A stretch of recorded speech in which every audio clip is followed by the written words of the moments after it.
Hey everybody, Major Dangle here with another quick tank review, and today we'll be looking at the Tier 9 German heavy tank, the E75 TS.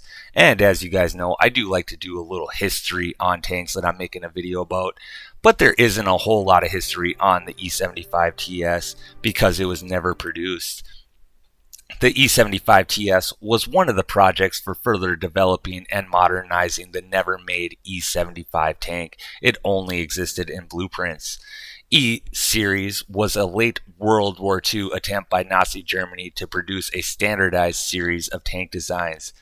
There were to be standard designs in 5 different weight classes: E10, E25, E50, E75, and E100, from which several specialized variants were to be developed, such as the E75 TS.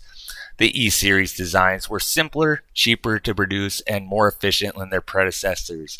However, they offered only modest improvements in armor and firepower over the designs they were intended to replace. The E50 and E75 standard Panzers were intended to replace the Panther and Tiger II tanks. For ease of manufacture, both vehicles were to be built in the same production lines and share as many of the same components as possible. Both E50 and E75 were to mount the same drivetrains. The difference in maximum speeds, 50 kilometers per hour for the E50 and 40 kilometers per hour for the E75, were to be achieved with a single gear modification. Both hulls were to have the same dimensions, differing only in their armor thickness. While similar to the hull of the Tiger II, there were overall design differences. The E50 and E75 upper front plate was to be angled at 60 degrees compared to the 55 degrees for the Panther and the Tiger II. Drafts showed that the upper plate was meant to be 100 millimeters thick for the E50 and 150 millimeters thick for the E75. Development work on designs would cease by August of 1944, with no complete plans of the full vehicle ever laid out. And we can pull up Armor Inspector here and see that we got an E75 TS pointed at our E75 TS here. And you can see the lower plate is pretty weak. Most tanks tier 8 through 10 are going to be able to pen this lower plate. So if you can keep that lower plate pretty hidden and straight on, you will get some pretty good bounces. It's pretty thick armor here at 304 millimeters. You do got a little bit of weak spots here up by the hatch and around the turret, but it's still pretty hard to pen. This is a great side scraping tank there. You can see you can angle this tank pretty steep before you start losing that armor on your sides. So again, it's a pretty good side scraping tank, like a lot of German heavies. But you just got to keep that lower plate hidden, and you should be able to get quite a few bounces here. And just don't over angle too much, and you should be fine. Alright, back to Blitz. You can see that there is 2 E75s currently in Tier 9 in Blitz here. And the E75 TS used to be a Tier 8, but was recently moved up to Tier 9. And you can see that there is some pretty big cosmetic differences between these two tanks. The stats are pretty close in some parts and different in others. Like, the armors are pretty close for the 2 E75 tanks, but the gun is where it differs quite a bit. The damage per minute for the E75 is 2,176, where the TS is 2,532. You got a reload time of 8 seconds for the TS, and the reload time for the E75 is 12.68 seconds. You got a little bit better penetration with the E75. Armor piercing rounds, 270 millimeters for the E75, 259 for the TS. APCR rounds, 318 for the TS and 327 for the E75. Average damage for armor piercing rounds is 340 for the TS and 460 for the E75. APCR rounds, 290 for the TS and 390 for the E75. But you do got a little bit better gun depression with the TS at 10 degrees, where the E75 only has 7 degrees. And the E75 TS is a little bit slower than the E75 with the top speed of 38 kilometers per hour forward, where the E75 is a top speed of 40 kilometers per hour.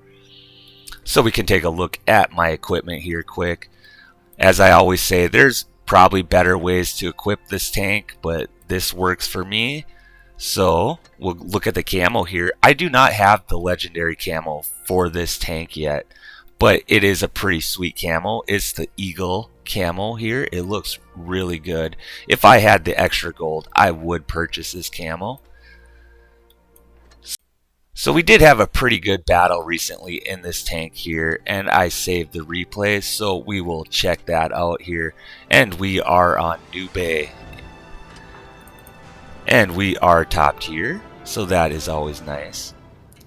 Enemy team has a couple good tanks, the 452, you got a Conway, IS-3, RHM, IS-2 152. We have a K91, a WZ 114, Jag Panther, and a 152. So we're gonna work our way over to heavy side here, and normally I like to see my teammates cap this, because I just like to push right past C here and just get up there and try to get some damage out to whatever tanks are over by B there. You can see it's for a German super heavy. I mean, it does move pretty quick. Get a nice shot into that Conway. Unfortunately, he does pen us as well. Charioteer was behind us. We didn't even notice him. We were just pushing him right out of our way. Conway is doing a little side scraping action up there. So we're just going to wait until one of these guys poke out here. Looks like the 114 is trying to get his shots off too. Alright, we got the RHM there. Should have loaded HE, but we did shoot APCR into him and get a nice shot.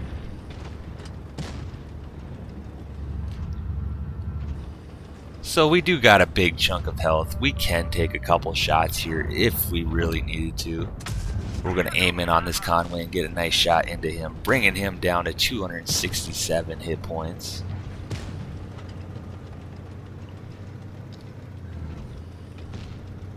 So we're always kind of watching behind us here, because once those tanks get on that bridge, they can easily flank if all your team is, you know, over here on heavy side. So we do miss that shot on that RHM, but we didn't have a lot there to aim at. Nice shot into the 152 there. And just gonna back up and just kind of keep moving, keeping an eye on those tanks behind us there. Alright, get one more shot in that 152, leaving them with 4 hit points. Alright, we get a nice bounce there too. So we do clear that 152 there. And we get another nice bounce from the side. That was a pretty lucky bounce there. And that AMX does take out our Charioteer there. But we're going to get a revenge shot on him and send him back to the garage. Alright, RHM completely misses his shot against us. So we were pretty lucky there.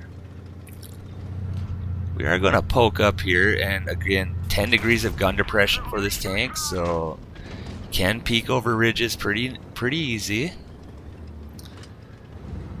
And the RHM is not really paying attention to us, it appears. So we're going to take out that Conway, get our reload in here again. And we're going to take out that RHM there. Now the enemy team is down to 1 tank, a pretty good health IS-3, and we are only down 1 tank on our team. Up to 2,800 damage here so far. Get another nice shot into that IS-3 and a nice little ram there for 100. Alright, get another shot into him, but we're not able to clear that last tank, but we still have 4 kills. This is a pretty nice battle. We got some nice bounces there and some pretty nice shots. So we only had 3,672 damage, 920 block damage, 4 kills. We did get the Ace Mastery badge there and earned a nice chunk of credits. And of course, we did pretty good on the team there. Our WZ did very well too, with 4,125 damage and 2 kills. So good job to you, WZ114. So yeah, I would suggest this tank if you can get your hands on it. It's not my favorite tank, but it is pretty good, and I think if you can get it for a good enough price, like 7,500 or less, it's a pretty good deal, and I would recommend it. So that's about all I have on this episode, and we will see you on the next one.